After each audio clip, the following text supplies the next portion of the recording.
Hi guys, let me wrap up SHOT Show 2026 for the everyday Joe, things you might be slightly interested in. For the guys that don't have $2 to $8 grand to blow on a pistol, or aren't a hardcore competitor needing a $4 grand 2011 that's comped and ported, because now we're starting to do both because one's not enough. Oh my god, the recoil 9mm. Okay, so the few things that caught my interest, and maybe I don't know when this will air. Maybe I'm just sitting here killing time. Maybe I'll go on HR Funk. Maybe we'll do a live stream and talk about SHOT Show. So here's some of the things that stand out to me. I just did a Bersa triple unboxing. If you haven't seen it, how many times do you get to see 2-3 new things kind of unboxed and discussed, as well as the history of Bersa, which is kind of forgotten about. So I want to start with Bersa because coming up in the future will be the range review of the 1911. It friggin' is awesome. All right. And then you'll see some comparisons with the TPR 9C, which is a very good budget 13+1 right size weight DASA. If you're looking for a DASA pistol that actually has a very, very light trigger, even in DA, very smooth and a very short reset. There's not a lot of double action, single action made for carry pistols. So that'll be coming up probably way in the future, standalone, as well as versus Buddy's P2000 and P01. So that might interest you as well. Bersa has a lot of extended barrel options. So if you're into cans, those are good pistols to get on a budget that already have a threaded, instead of having to pay $200 for an aftermarket threaded for your block. Okay. So there you go. In very small batches, they are bringing in some Thunder 32s. We all know Bersa from their Thunder 380 single stacks. I have the double stack, the plus. And look at the unboxing, kind of the triple video. They're bringing in small batches of the Thunder 32. We're talking to Rafael over at Bersa. Rafael, I was like, hey, maybe I want that 32, but I just saw a video. I didn't know it was coming out. The BP9cc. It was a single stack, lightweight, slimline, A+1. They just went crazy sale on places, even with a threaded. I was thinking about it. But a Gen 2 is coming out, and a Gen 2 is coming out with the itty-bitty short double-stack 10-round, and I would need the 13-round magazine, as well as 15-round available for purchase later. There's also like a BP9 full-size that just showed up on their website. 17-round, like a full-size pistol with a striker-fired dingus safety. So the BP9 originally didn't have a dingus. The trigger was like almost too light for carry, to be honest. You have to be really careful reholstering. They must have heard feedback on that. This will have a trigger dingus. 10+1 and 13+1 will come with both mags. They had some prototypes there. He says they're not really textured. They will be textured when they release soon. So I'm betting that's a pistol you guys might want me to check out in the future. I just did an unboxing on the Beretta Tx9 Flash. Very lightweight, very cool looking 22. I hope to shoot that this week, depending on road and ice conditions and that kind of thing. I'm hoping in the future they will send me their DY9Z, their slimline. That would be cool to compare those, some new slimline options. I think you guys might be interested in that kind of thing. Diamondback, who promised me a SDR revolver. I've never gotten it. I don't know why. What did I do wrong, man? I pumped you guys so much in videos and stuff. They came out with the SDRA, so about $150 to $200 cheaper, an aluminum frame, 15.5-ounce 6-shot 38 plus P with a well-designed, new design kind of Hogue 3-finger grip that will tame recoil really nice, but you could also swap in any J-frame grip on it, which I already have a J-frame grip from Lock just waiting, as well as some custom wolf grips just waiting to put on an SDR or an SDRA. So maybe getting an SDRA, I think these 6-shot 38 specials for guys that are wheel gun fans that are actually shootable, and you can put the bullets where you need to go a lot easier than a J-frame, and 6 shots is 20% more capacity, and with just being big enough. Still almost that small, but big enough to shoot, real sights to shoot. It's a good addition. It's a good addition, similar to like the Kimber K6 XS. though that had some point of aim, point of impact issues with ammo, kind of what it would shoot to and things like that. So we'll see what the SDRA is like. Be great, SDR Diamondback firearms, send me one of those. You know, so you wheel gun guys, that might be one worthy of picking up. Speaking of wheel guns, Smith & Wesson coming out with the Nightguard series. That is cool. I mean, I wish I had the money to get one, assuming QC is halfway decent, or you got to send it back twice like a lot of people have had to do with their ultimate carries and things like that.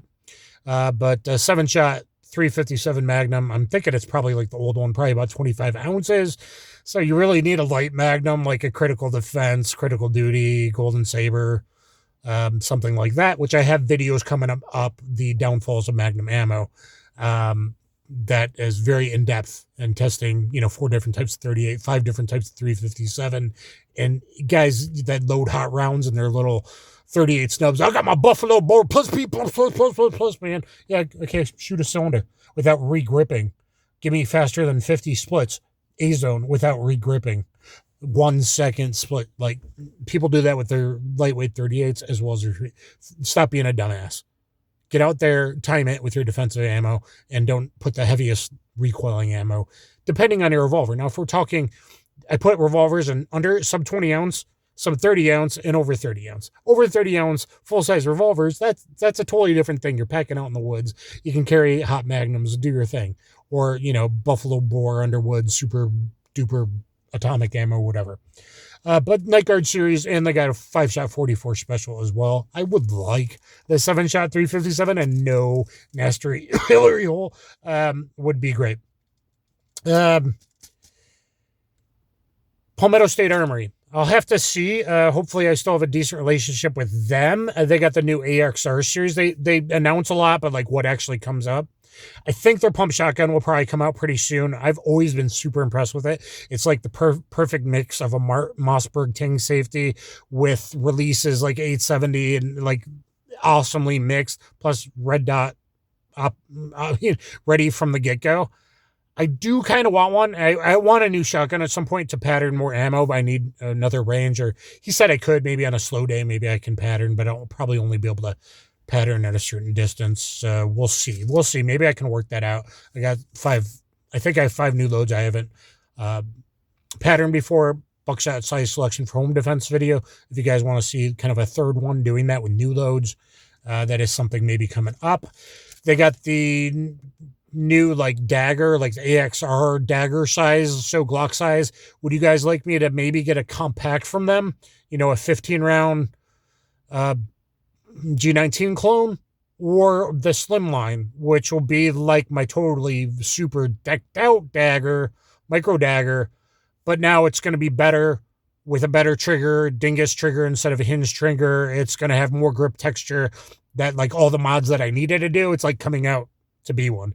And on the regular daggers, they're okay, they're reliable, they're cheap. I don't really like the grip and the hump, and the Glock knuckle gives me that little finger groove. So these look really nice. So kind of asking you guys, would you rather see me do the AXR compact, like G19 size, or like the micro, maybe with like the C1 ported slide, kind of like I did with the micro dagger and all my upgrades, and now you kind of get that is what it looks like.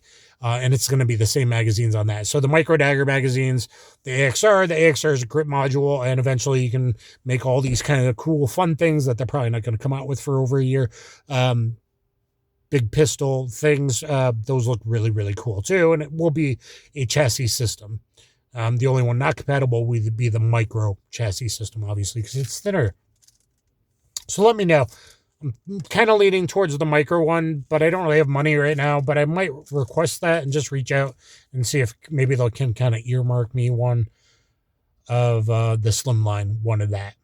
And hopefully I get the Bersa slimline BP9cc Gen 2 and maybe the Daria DY9Z at some point. So I kind of evaluate more budget micro macro. You know, I like the macro size a little bit better for shootability and not keeling out if you have a belly and carry appendix. It's better to have a long slide for ballistics, Hollowpoint expansion, all that anyway. Fusion firearms. Yeah, they've got their 2011 that takes Glock mags. Fusion's been promising to send me a T&E for 6 years, Bob. I just refilled out your thing online. They have a 3-inch coming out that takes a G19 magazine.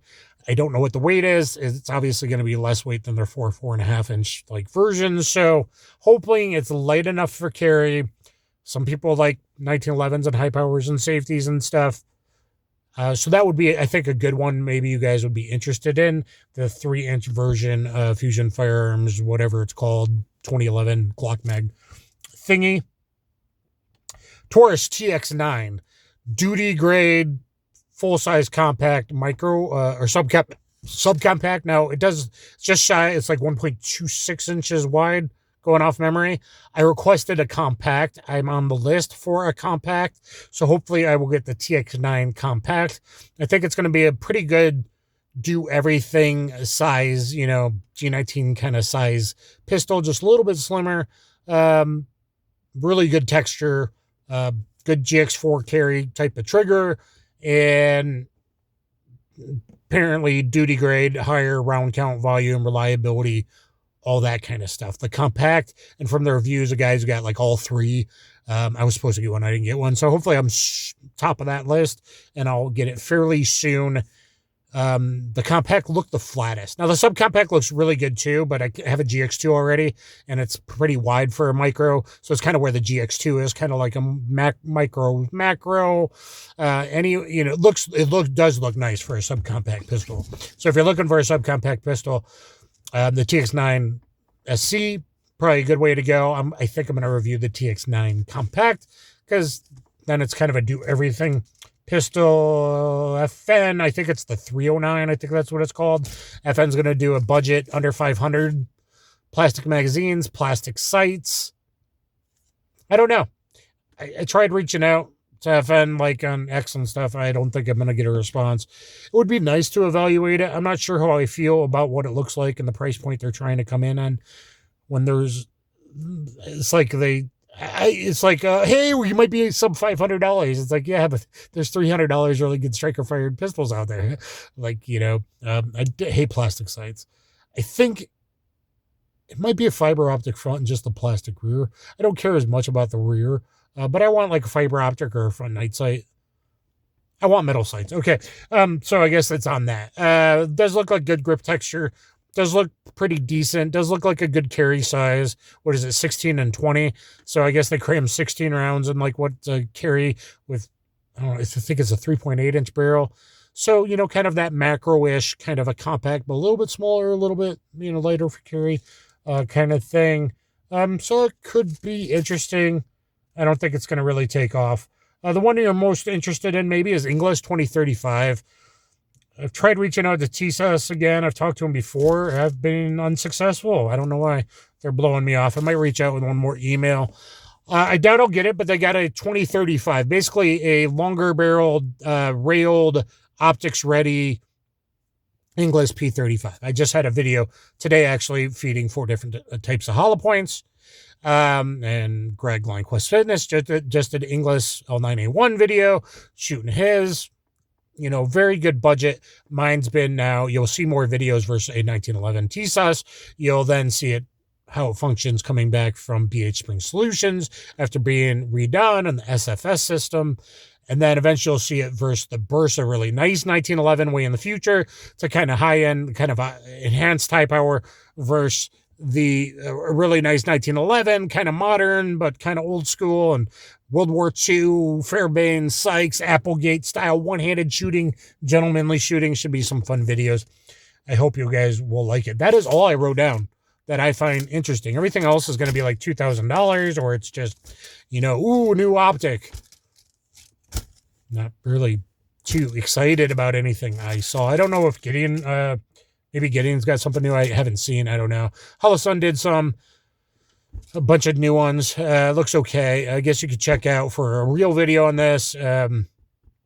My buddy Nightwood Guns did a good kind of review video. Now he's more into the 2011s and that kind of thing, but you could see like his really excited, his mid excited, his not very good stuff. Not a bad video to check out. I might get maybe Howard will have me and is it Saeed? The guy who did a lot of stuff, Springfield Armory and Armory Life and stuff, that was on, we talked mostly 380 ballistics before. Maybe both of us will join Howard to kind of talk about our thoughts. But those are the things that are kind of, and maybe I'll get a Bersa, and maybe I'll get an AXR or something, maybe I'll get a Taurus. There might be like 3 new things I'll check out this year. Let me know what you guys want to see. I only have so much kind of low on the money. I've been surviving the last 7 months because of things going on, if you pay attention to my channel. And anyway, guys, let me know if any of these do interest you, and those are the ones maybe you might want to check out with my chicken scratch in an old car. Thank you very much. Stay safe, everybody. I don't know if snowpocalypse passed or some states got hit worse.